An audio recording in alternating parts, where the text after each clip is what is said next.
menjangkau pengguna nafsa gitu ya. Kenapa kita mau peduli dengan pengguna nafsa untuk menjangkau mereka, kemudian memberikan informasi dan lain-lain lah gitu. Oh, assalamualaikum warahmatullahi wabarakatuh. Waalaikumsalam Teman-teman, warahmatullahi kembali wabarakatuh. lagi di podcast Balata Podcast yang membahas tentang isu narkotika, dampak buruk dan isu seputar kesehatan lainnya. Setelah lama kami vakum ya, kita melakukan pengembangan studio. Alhamdulillah kita mau memperbaiki kualitas baik dari sisi video dan audionya. Nah, tanpa panjang lebar, hari ini kita mau membahas tentang suka duka. Kalau bicara suka duka itu memang agak agak pelik. Suka duka seorang petugas lapangan yang tiap hari kesehariannya itu mau meluangkan waktu, tenaga, pikirannya merangkul, mencari pengguna nafsa di Kota Makassar dan memberikan edukasi, memberikan pemahaman informasi untuk adanya perubahan perilaku dan paling tidak mereka mau mengakses layanan kesehatan. Nah, ini menurut saya suatu profesi, bisa saya bilang profesi yang cukup luar biasa, yang bisa membuat orang mungkin berpikir kerjaan yang penuh resiko gitu. Nah, di depan saya sudah ada, sebenarnya saya panggilnya biasa Kanda Andi Masri ini, tapi saya panggil apa Ki ini hari ini? Panggil Opa saja. Opa? Eh, Opa Korea. Opa. Oh, Opa. Jadi Opa itu kita kenalnya, kenapa kita panggil Opa, karena beliau salah satu di di PKNM atau di Balata, di organisasi kami selama ini, yang betul-betul Opa ini orang yang dituakan lah, yang paling tua di antara kita lah, Opa ya. Nah, begini Opa, saya mau tahu sebenarnya apa motivasi awal Opa itu mau terjun di isu narkotika, bahkan sebagai petugas penjangkau yang menurut saya itu penuh resiko, banyak resiko, tantangan segala macam, menjangkau pengguna nafsa gitu ya. Kenapa kita mau peduli dengan pengguna nafsa untuk menjangkau mereka, kemudian memberikan informasi dan lain-lain lah gitu. Sebenarnya kenapa Opa? karena latar belakang saya Uh-uh. sebagai pengguna narkotika juga. Oh, jadi Opa pernah punya riwayat Ya, betul. sebagai korban Korban penyalahguna nafsa. nafsa? Ya. Kalau boleh tahu itu tahun berapa Opa sempat berada Eh, di dunia itulah? yang kerasnya itu 2000 tahun 95 sampai 2008. 95 saya masih SD Opa. Sampai Itu Putau ya. Heeh. Tapi sebelumnya mungkin awal-awal 90-an sudah mulai kenal ganja dan Hmm. sebagainya. Heeh. Dan hampir semuanya. Oh, aduh. Wah, ini ngeri nih, Opa. Nah, itu akhirnya membuat Opa termotivasi untuk mau eh ikut Eh, berpartisipasi untuk Iya mau betul, kerja karena di isu ini. iya Saya karena melihat banyak kejadian ya. di samping saya sendiri mengalami Heeh. banyak teman-teman yang akhirnya sakit, Mhm. ada yang meninggal, ada yang Heeh. tertangkap. Iya. Dengan kesehatan mereka saya juga peduli. Oh. Nah, itulah yang membuat saya Heeh. mau terjun langsung, mengajak teman-teman, mungkin mengajak ke apa ke kesehatannya mereka, ke Heeh. mungkin kalau bisa berhenti lebih bagus Heeh. lagi. Padahal Itu Opa yang tidak saya kenal sebagian besar yang dijangkau eh, itu. ya hampir semua tidak kenal. Oh. Nah, ini kan Opa sejak tahun berapa sebenarnya akhirnya berkecimpung di pekerjaan menjangkau ini sebagai petugas lapangan, menjangkau khusus pengguna nafsa? Awal mulanya di mana, dan mungkin hanya ada di Makassar kah saja atau di Oh, mana? pernah di Palu sebelumnya, Oh, di Palu. tapi relawan, ikut-ikut Relawan. bantu teman-teman di Palu. Heeh. Setelah itu saya hijrah ke Makassar karena orang tua di sini. Ya. Akhirnya saya jalan-jalan ke tahun berapa, saya jalan-jalan 2011 kalau nggak salah. Iya, jalan-jalan saya ingat sekali waktu ke Balata, kata masih Balata di itu masih Tamalate. jalan Tamalate itu Iya. naik sepeda ya, Pak. Saya ternyata di sana saya ketemu teman-teman Hmm. yang seperti saya. Oh, yang punya riwayat Yang punya sama riwayat gitu. sama. Hmm. Akhirnya semakin kemari saya lihat pekerjaannya bagus. Dari sisi mananya kita lihat bagus? Ya peduli lah sama sesama mereka kan. Bagaimana mereka mengajak teman-teman yang di jalan bisa bisa mengakses kesehatan, bisa mungkin merubah perilaku mereka, memberi informasi dan segalanya. Oke, tapi apa? Saya potong dulu. Dulu memang sebenarnya waktu apa sempat terjerembab bahasanya. Sempat apa namanya menjadi pengguna gitu di tahun itu. Memang Opa tidak pernah dapat edukasi, informasi segala macam gitu tentang bahaya penyalahgunaan narkotika atau apa dan lain sebagainya gitu. Waktu itu kita belum ada, masih jarang lah. Bahkan sebagian besar teman-teman itu ya sebagian besar meninggal waktu itu. Gara-gara tidak ada informasi, tidak tahu apa akibatnya. Meninggal karena apa, Bes? Waktu itu apa, Bes? Ada yang overdosis. Wish. Ada yang mungkin karena sudah sakit atau apa kan. Oh. Nah, akhirnya itu yang membawa Opa itu yang memanggil dari dalam bahwa apa yang saya alami ini mungkin saya bisa berbagi kepada mungkin adik-adik teman-teman lain ya. Nah, kemudian sesuai dengan ini Opa ya, konteks topik yang kita mau bahas hari ini.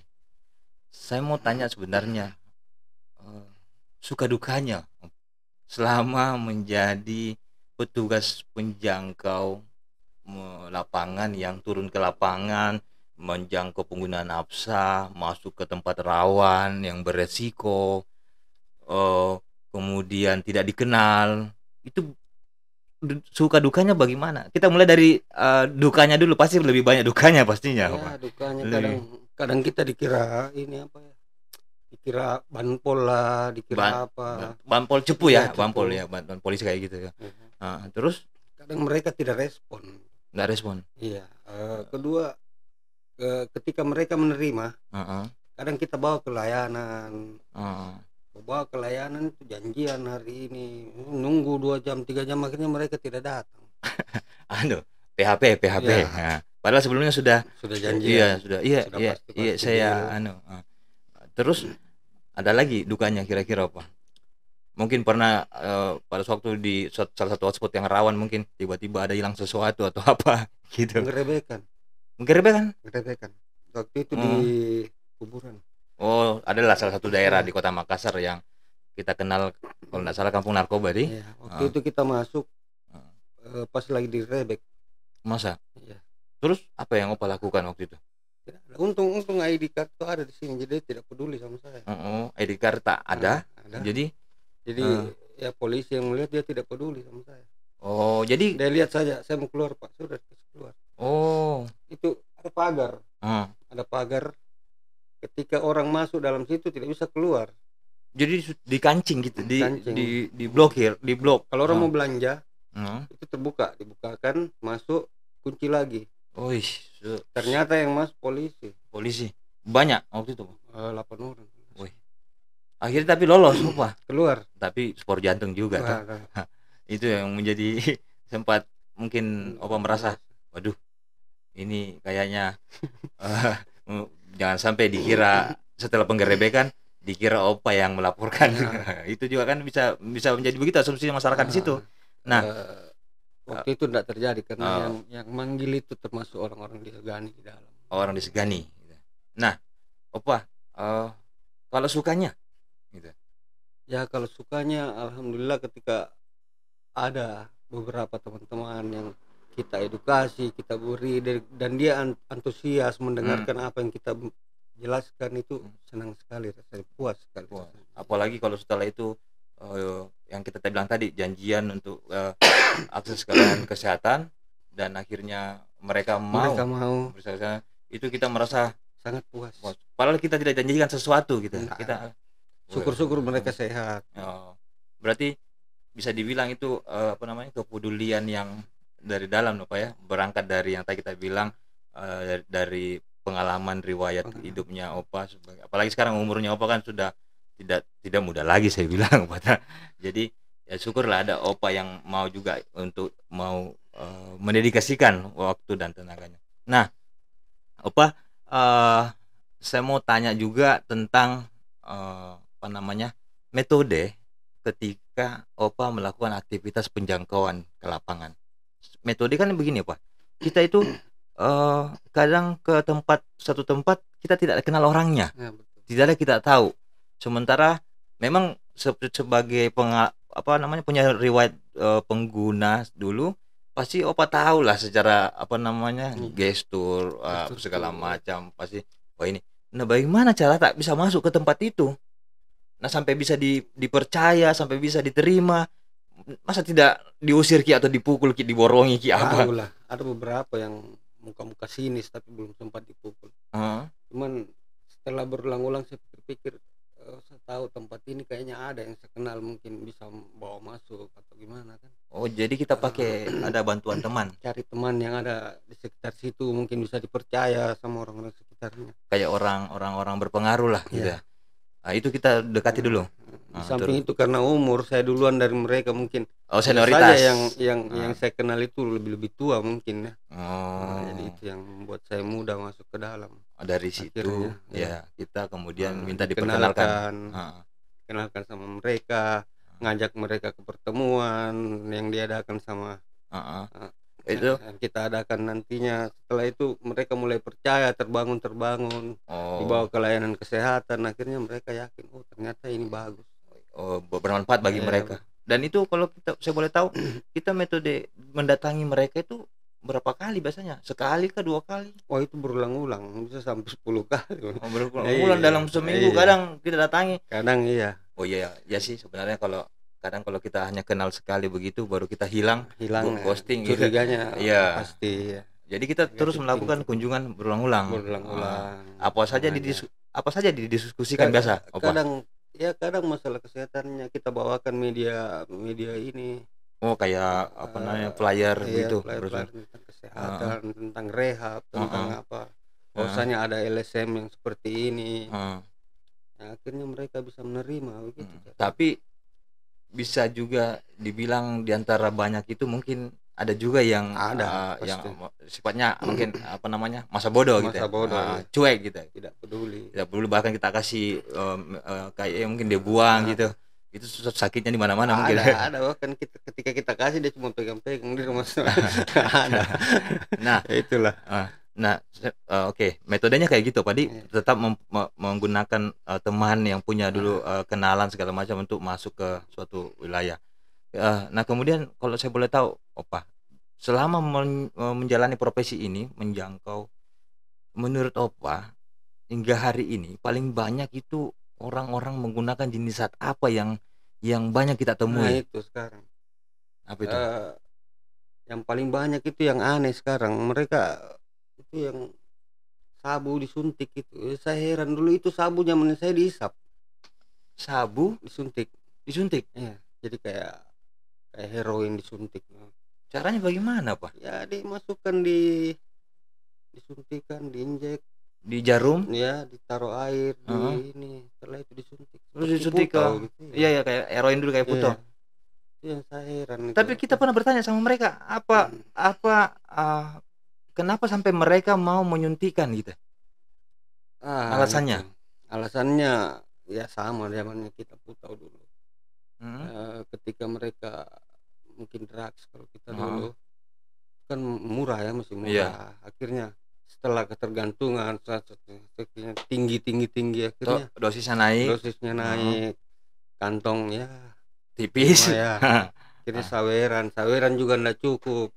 Ya akhirnya jalan itu supaya high, bagus, enak kenanya mereka suntik. Tapi iya ya, saya memang pernah dengar itu, dan kita pernah lakukan apa namanya survei cepat perilaku di tahun 2018.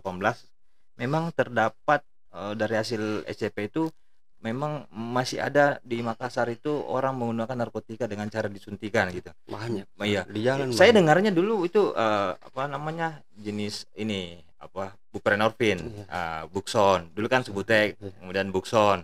Ya. Kemudian sekarang yang baru dengar itu akhirnya sabu disuntikan gitu. Itu bagaimana? Saya juga kadang lagi berpikir-pikirin apa itu. Banyak memang. Banyak, Bro. Aduh. Kira-kira kalau kita hitung ada berapa di Makassar yang apa temui? Kita estimasikan lah ada mungkin 500 sampai tidak, atau 200, 100-an, 200, 300.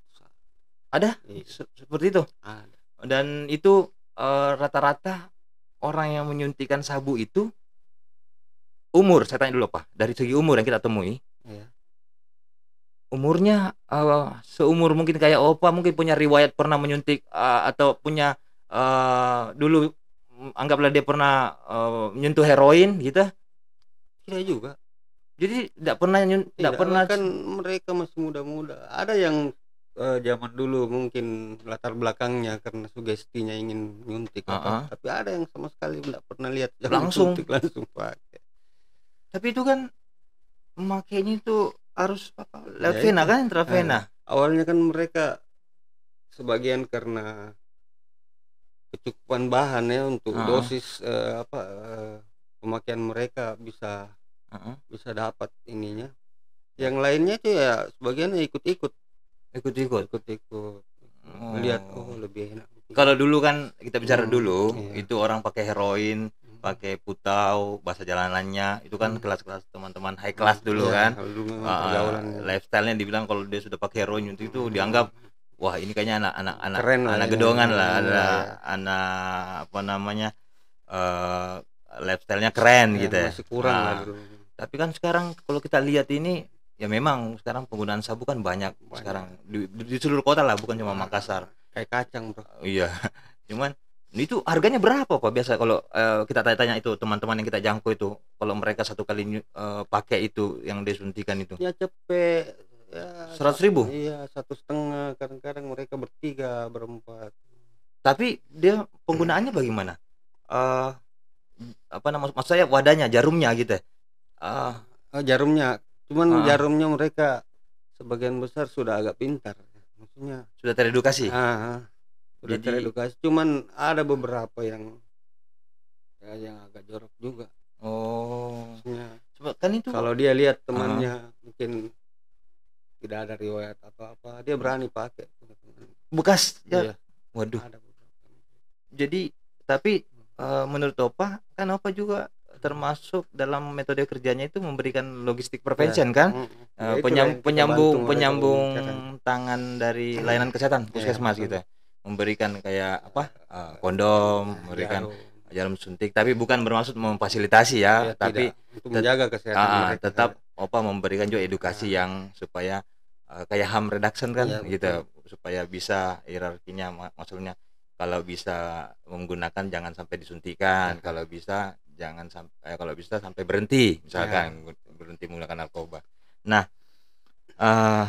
sekarang pertanyaan saya begini Pak, sampai kapan kita mau kerja menjangkau pengguna ini? Kira-kira masih mampu, masih sehat dan yang menggunakan masih ada. Kalau menggunakan pasti saya rasa tidak akan pernah punah itu. Karena selalu kita lihat saja bahan itu banjir kan. Ya. Di samping itu saya juga mau banyak belajar. Saya punya anak laki-laki juga. Jangan sampai, jadi saya ingin mengajari secara tidak langsung pada dia, melihat, mengajak komunitas.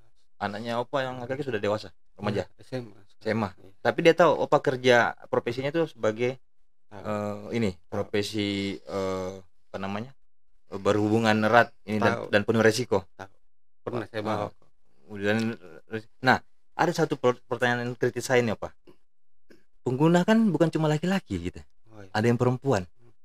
Bagaimana kita melakukan pendekatan menjangkau pengguna perempuan biasanya?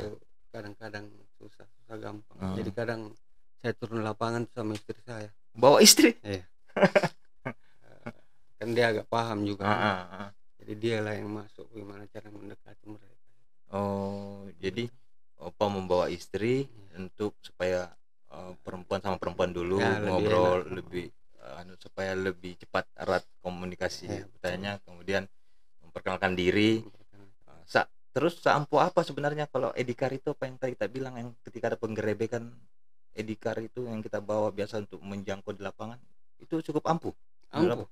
Karena waktu kejadian itu Iya. saya langsung ini apa ini? Oh, langsung jalan. Langsung keluar. Enggak perlu lagi diperiksa-periksa. Enggak ada. Langsung keluar. Oh, begitu Pak ya. Berarti ada pelajaran ini yang bisa saya dapatkan sebagai organisasi berbasis komunitas di sini. Berarti memang jadi saya menganggap juga mungkin bukan sekedar Edikar, mungkin lembaga tempat saya bekerja itu ya cukup ditahu lah, sudah kenal gitu. Mudah-mudahan ya. Itu yang harus kita jaga, itu apa namanya, hubungan baik begitu. Nah, kemudian apa, pertanyaan saya terkait apa namanya, dari semua, kita bilang tadi ada ratusan yang sudah kita jangkau selama bekerja profesi ini, itu ada beragam latar belakang apa saja yang pernah kita jangkau pengguna nafsa itu. Kalau kita tahu tadi, kita bilang yang paling banyak sekarang itu pengguna ATS atau sabu toh. Apakah hanya laki-laki sama perempuan saja kah, atau ada kan memang laki-laki, tapi jenis latar belakang mereka ada banyak ya, ada LSL, ada transgender. LSL itu berarti LSL ini orientasi seksualnya yang laki-laki suka laki-laki. Biasa orang kalau bahasa program itu MSM, men sex men. Terus ada yang transgender, perempuan, pemuda nafsa, dan juga ada pekerja seks. Ada. Oh, itulah biasa kalau polisi kita bawa istri supaya supaya tidak juga menimbulkan di rumah tangga nanti. Kenapa ini opa nanti mamanya di rumah ya, kenapa ini akrab ini ada yang chat tanya tentang informasi nafsa dan sekitarnya, dan isu seputarnya ini intens sekali, yang sampai ada kecurigaan. Jadi banyak waktu, dan kita punya hubungan baik. Apa hambatan ketika, kalau yang ini saya tanya LSL dan transgender, hambatan yang paling kita rasa paling berat untuk mendekati mereka? Susah masuk ke transgender sama LSL itu. Jadi saya kadang mereka lebih masuk ke perempuan. Makanya tadi yang kita bilang, kita lewat Istrita, bawa Istrita turun ke lapangan. Kemudian Istrita, memang istri juga bagian dari ini, kau pernah kerja di isu ini atau paham sedikit? Iya, pernah kerja di isu ini. Berarti cukup paham dengan isu narkotika dan ini, Padi? Oke. Nah, cukup menarik sebenarnya ini, Pak, permasalahan tugas penjangkauan. Tapi saya juga sudah menangkap banyak tentang terutama suka duka, pengalaman di lapangan, metode pendekatan, walaupun singkat kita jelaskan, tapi saya yakin teman-teman penonton yang menonton video podcast ini cukup paham begitu beratnya, begitu penuh resiko, begitu banyak hal-hal yang dipertaruhkan gitu selama menjalani profesi ini. Nah, saya mau mungkin terakhir menutup sesi ini, Pak. Kira-kira ada pesan edukasi mungkin, atau sebagai closing statement terhadap teman-teman yang sudah dijangkau kah, atau teman-teman yang pernah belum ditemui sebagai pengguna nafsa di lapangan, kira-kira Opa apa mau disampaikan, terutama di pengguna Kota Makassar ini? Untuk teman-teman di luar sana yang mungkin belum pernah ketemu saya atau sudah pernah ketemu saya, saya harap kalau bisa banyaklah LSM, banyak teman-teman di jalan yang mungkin bisa mengajari, mengedukasi, berikan informasi, bukan mendiskriminasi atau apa. Bagaimana caranya kita paham lah tentang kesehatan kita, keadaan kita di luar sana, di jalan itu kan berisiko ya. Mungkin bagaimana caranya dia memperbaiki, mungkin ke tempat ke LSM supaya tahu informasi apa yang bisa yang digali di sana. Harapannya mereka mau mengakses layanan, mengakses paling tidak mendekatkan diri dulu lah ke LSM. Setelah mereka di dalam kan bisa ke kesehatannya, mungkin ke segi hukumnya. Betul. Karena saya sepengetahuan saya bahkan juga Opa juga mendampingi sampai kadang ke layanan kesehatan ya, untuk periksa kesehatan. Walaupun kadang juga di PHP, tapi tetap semangatnya terus mau mendampingi teman-teman itu. Luar biasa sekali teman-teman, ini inspiratif sekali. Opa ya, dari kata Opa saya kita sudah tahu bahwa beliau sudah tidak muda lagi gitu. Tapi beliau masih mau sampai hari ini meluangkan waktu, tenaga, pikiran, bahkan mendedikasikan yang tadi kita lihat semangatnya mau memberikan informasi kesehatan supaya ada perubahan perilaku terhadap orang-orang yang masih menggunakan nafsa, bahkan bisa sampai berhenti misalkan atau pulih dari penggunaan narkotikanya. Dan paling penting tadi saya tangkap adalah Opa mau, yang paling penting tuh kalau nggak bisa berhenti ya minimal dia manage ya, bisa ngatur, jangan diatur sama itu. Oke.